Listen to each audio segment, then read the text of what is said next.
Covid के बारे में तो सब लोग बहुत अच्छे से सारी चीजें पहले से ही जानते हैं, क्योंकि पिछले 2 साल से मानव सभ्यता कोविड से जूझ रही है। ये एक तरीके से मैं जब इसको एक ब्रॉडर एस्पेक्ट पे देखता हूँ तो मुझे ऐसा लगता है कि ये हमारे लिए एक सीख के तौर पर आई थी। पता नहीं हमने इससे कितना सीखा, कितना नहीं सीखा। क्योंकि जिस तरीके से जब कोविड ने हमको घरों में बंद किया, तो हमारी नेचर ने जिस तरीके से, प्रकृति ने खुद का सुधार किया, वो ये दिखाता है कि यदि आप प्रकृति के साथ छेड़छाड़ नहीं करो तो प्रकृति बहुत तेजी से खुद को सुधार सकती है। और उसमें ज्यादा छेड़छाड़ हमारी मानव सभ्यता ने ही कर रखी है। और ऐसे बहुत सारे छोटे छोटे से लेसन्स और रिश्तों की घनिष्ठता और रिश्तों की अपरिपक्वता दोनों हमको कोविड के दौरान देखने मिली है। तो ऐसे बहुत सारे लेसन्स हमको कोविड से दिए हैं। पहली और दूसरी लहर के दौरान भी मुझे आप लोगों से बात करते हुए बहुत हर्ष महसूस हुआ था। और लेकिन आज ये तीसरी लहर एक पीक में आने के बाद वापस नीचे की तरफ जा रही है। तो अभी इस तीसरी लहर के बारे में जो लोगों की भ्रम है, भ्रांतियां हैं, या लोग जिस तरीके से समझ रहे हैं, उसके बारे में एक छोटा सा प्रारूप में आप लोगों को बताना चाहता हूँ। तो मैं ये कहना चाहता हूँ कि कोविड कोविड का जो ये तीसरी लहर है, ये बेसिकली ओमिक्रॉन वेरिएंट के कारण आ रही है। इसमें बहुत केसेस डेल्टा वायरस के भी हो सकते हैं, लेकिन जिस तरीके से सेकेंड लहर के बाद हमारा 8 महीने तक कोई भी केसेस, कहीं पर भी इतने ज्यादा केसेस नहीं मिल रहे थे। जैसे जबलपुर जैसे शहर में 1 या 2 केसेस एक पर दिन में पर डे आ रहे थे। तो डेल्टा वायरस इतने ज्यादा लंबे समय तक सुप्त अवस्था में तो रह नहीं सकता था। तो ये जो दोबारा केसेस चालू हुए, ये डेफिनेटली एक नए वेरिएंट से चालू है। और ये नए वेरिएंट ओमिक्रॉन ही मूलतः पाया गया है। हालांकि जबलपुर जैसे शहर में जीन मैपिंग होना बड़ा मुश्किल है, लेकिन जिस तरीके से सिनेरियो दिख रहा था कि बहुत तेजी से फैल रहा था, उसकी इन्फेक्टिविटी बहुत ज्यादा है। ओमिक्रॉन वायरस जिस तरीके से डिजाइन हुआ है कि उसमें 32 म्यूटेशंस हुए हैं उसके एस जीन पे। और एस जीन पे 32 म्यूटेशन होने के कारण उसकी स्पाइक प्रोटीन की संख्या बहुत ज्यादा बढ़ गई। और स्पाइक प्रोटीन हमारे सेल से अटैच होने के काम आता है। और इस स्पाइक प्रोटीन की संख्या बढ़ने के कारण वो उसकी सेलुलर एंट्री बहुत फास्ट होगी। तो जहां पहले लोग 7 दिन लेते थे इन्फेक्ट होने के बाद बीमार होने में, यहाँ वो 1.5 दिन लेते हैं इन्फेक्ट होने के बाद बीमार होने में। और दूसरा, ट्रांसमिसिबिलिटी बहुत ज्यादा है। जहां पर पहले एक बंदा 2 या 3 लोगों को वायरस फैलाता था, आज हम देखते हैं कि एक बंदा 10 से 12 लोगों को वायरस फैला रहा है। तो इस तरीके से ये हाई ट्रांसमिसिबल वायरस है। और हाई ट्रांसमिसिबल वायरस जैसे प्रकृति का एक सामंजस्य हमेशा होता है। मैं प्रकृति को बहुत अलग तरीके से देखता हूँ। तो एक हाई ट्रांसमिसिबल वायरस जब बहुत विरुलेंट हो, जैसा डेल्टा वायरस है, वो बहुत विरुलेंट था, उसने बहुत सारी मौतें की, बहुत सारे लोग मरे। लेकिन हाई ट्रांसमिसिबल वायरस यदि विरुलेंट हो जाएगा तो ऑलमोस्ट आधी जनता चली जाएगी। और हमको हॉस्पिटल्स भरे मिलेंगे। इसलिए प्रकृति भी एक सामंजस्य बिठाती है। तो हाई ट्रांसमिसिबल वायरस बहुत ज्यादा विरुलेंट नहीं होता, वो माइल्ड वायरस होता है। और यही ओमिक्रॉन के साथ भी था कि हाई ट्रांसमिसिबिलिटी के साथ ओमिक्रॉन एक माइल्ड वायरस था।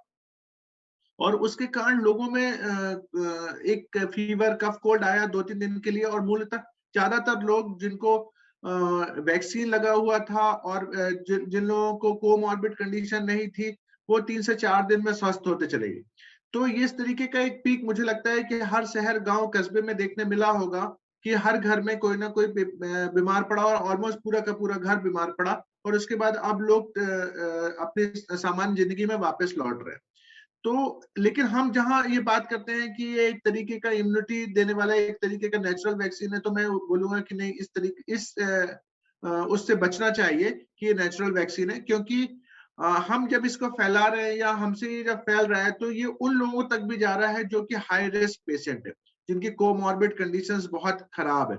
और जब वो कोमॉर्बिड कंडीशन खराब है और उस कोमॉर्बिड कंडीशंस के लोगों को ओमिक्रॉन हो रहा है, तो उनका लंग खराब हो रहा है, उनमें तरह तरह की दूसरी प्रॉब्लम्स भी हो रहे हैं, उनमें कार्डियक थ्रोम्बोसिस भी हो रहा है, उनको स्ट्रोक भी हो रहा है।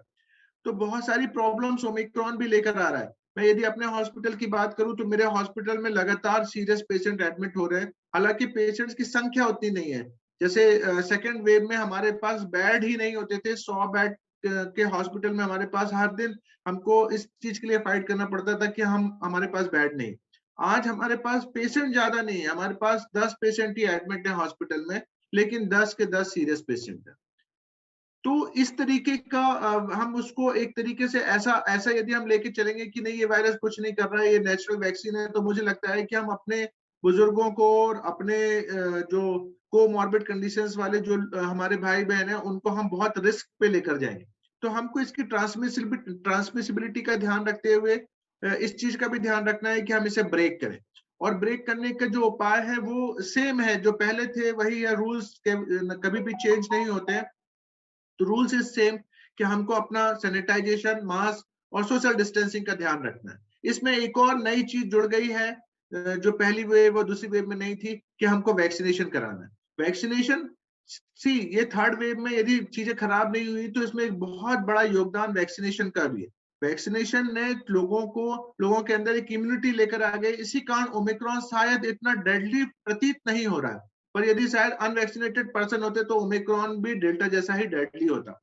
लेकिन वैक्सीनेशन ने ओमिक्रॉन की डेडलीनेस को कम कर दिया है। तो वैक्सीनेशन डेफिनेटली काम कर रहा है, और मैं हर किसी से ये बोलता हूँ कि हर कोई वैक्सीनेशन जरूर ले। और इसको, ये सिर्फ खुद के लिए नहीं है, ये देश के प्रति अपना कर्तव्य, समाज के प्रति अपना कर्तव्य, अपनी सोसाइटी के प्रति अपना कर्तव्य समझ के ले।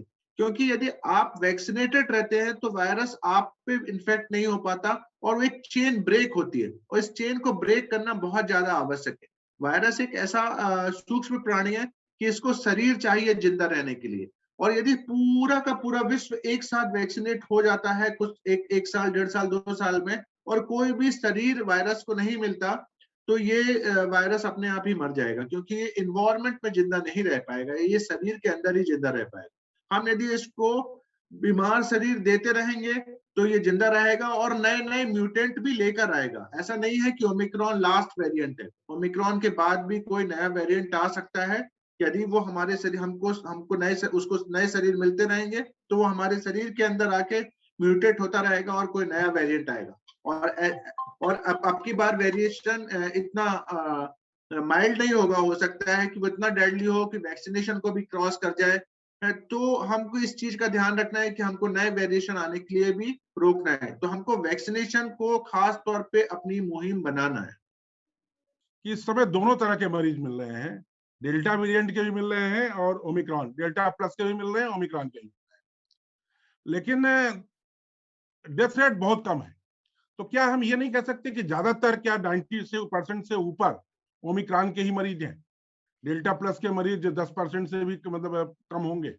कि आप बिल्कुल सही बोल रहे हैं कि ओमिक्रॉन ही मूलतः ज्यादा इन्वायरमेंट में जो केसेस मिल रहे हैं वो ओमिक्रॉन के ही केसेस हैं।